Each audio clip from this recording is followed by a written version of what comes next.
Last weekend, Seattle opened yet another rail line, adding to its link, mostly metro but sometimes tram, regional train system. And there's a lot to talk about here. Sometimes it feels like every couple of months Seattle is opening a big new transit project. It's pretty exciting. Now, I've been critical of Seattle in the past, be it for putting level crossings and at-grade portions on its main rail trunk, or for its choice to do a regional train system with light rail in the first place. But it's undeniable that Seattle is learning from its mistakes and building one of America's biggest and most importantly best transit expansions. This new line is unique for a number of reasons, and its opening is a huge milestone. So let's dig into Eastlink and the future of Seattle's rail network.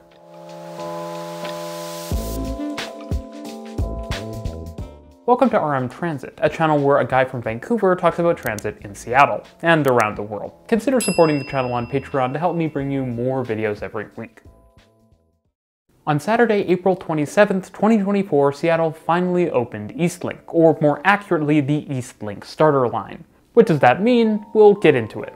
This new line is a 10-kilometer or roughly 6.1-mile rail route connecting from South Bellevue all the way up to Microsoft's campus in Redmond, with 8 different stations. In many ways, Eastlink parallels the Central Link line through downtown Seattle, with a downtown tunnel through Bellevue and links stretching to the north and the south. Just this time it's on the east side of Lake Washington. The line starts at its south end at the huge South Bellevue parking garage and ride station, before heading north with mostly at-grade tracks that dip into trenches to pass under various roadways. As it turns out, this part of Eastlink is completely without any grade crossings, except for the pedestrian connections to some of the platforms at some of the stations, which is a weird design decision that reminds me of the Mid-Coast Trolley in San Diego. North of East Main, the tracks dive into a tunnel under downtown Bellevue, which is a super interesting second city center for the Seattle region, with tons of offices, a nice downtown park, and a huge, very popular shopping center. It all really highlights how you can build a dense, transit-oriented, walkable area in an American suburb. Interestingly, the tunnel actually doesn't have a station along it, and after trains head north and south, they pop above ground on a hillside to serve Bellevue Downtown Station, which is half elevated and half below grade.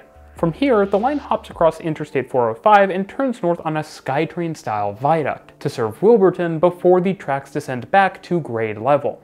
Just to the north, a giant at-grade Y that has several roads running over it connects up the tracks heading south and east to the massive new maintenance facility, the second in the link system that serves the Eastlink route. It's really cool, but there's actually going to be some massive transit-oriented developments just to the south of this maintenance depot. Just to the east of this is the trenched Spring District Station, which will have a ton of transit-oriented development around it. East of here, the line goes elevated for a short while to cross a creek before heading back to grade level and having the first level crossing on the route, as well as the first and only tram-style segment of operation just to the east of Bell Red Station, which is naturally in between Bellevue and Redmond. Shortly after the median tram section, the line hops into the freeway right-of-way along SR 520 and heads up towards the Microsoft campus, which kind of surrounds the freeway. There are 2 stops that kind of serve the Microsoft campus area, both over Lake Village and Redmond Technology. Now initially the line's only going to run every 10 minutes, but I expect it to be very well used. That's because there is a ton of employment around the stations on Eastlink, which, as I talked about in a previous video, is very important for driving transit ridership.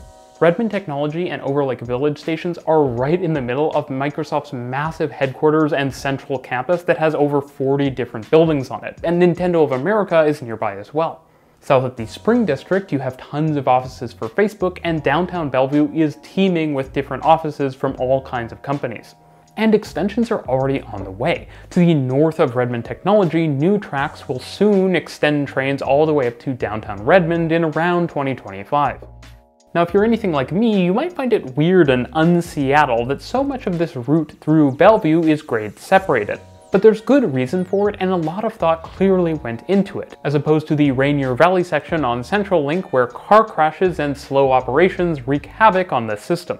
You see, much like downtown Seattle, which will see more link lines from Ballard and West Seattle connecting into the downtown transit tunnels in the future, downtown Bellevue's new tunnel will also see multiple new link services traveling into it in the future, with the future South Kirkland to Issaquah link connecting both Issaquah and South Kirkland to Bellevue and by way of Bellevue to Seattle. The connection to Issaquah will be made to the southeast of East Main Station, where trains will run along I-90 out to the east. And the connection to South Kirkland will be made via a converted rail trail, which actually runs right next to the major operations and maintenance facility in the middle of the line, which justifies the giant Y that connects it. And in typical Seattle tech fashion, a short bike ride north of South Kirkland Station will take you to Google, while one of the stations on the Issaquah link near Richards Road will connect you to a massive T-Mobile campus. What's extremely strange though is how Seattle has built two separate light rail systems islanded from one another on both sides of Lake Washington, right?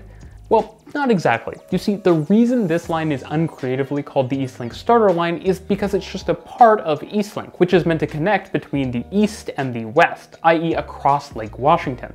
But the Lake Washington crossing, which features the world's first floating light rail bridge, as well as two stations on Mercer Island and at Judkins Park, is delayed.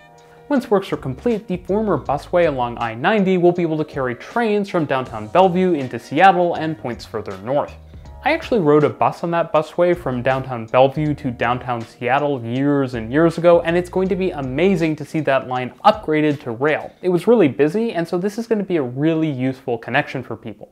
I will say if there's anything I find off about Eastlink and Sound Transit's greater regional plans, it's just how few stations there are.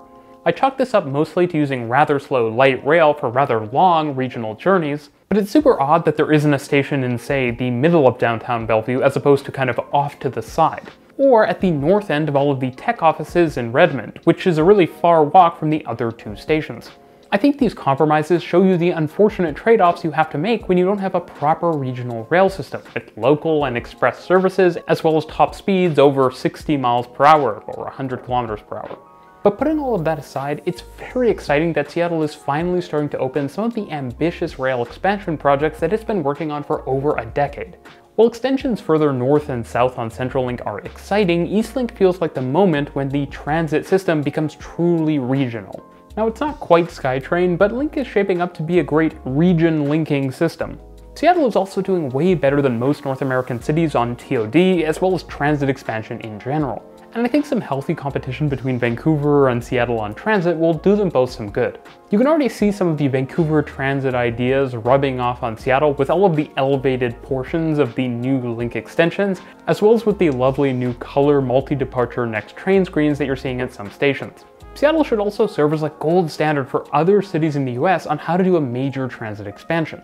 There is a coherent, funded regional plan that's already building extensions north to Linwood and south to Federal Way, before Link eventually makes it to Tacoma and Everett, as well as the awesome-looking new electric Stride BRT system on the east side of Lake Washington.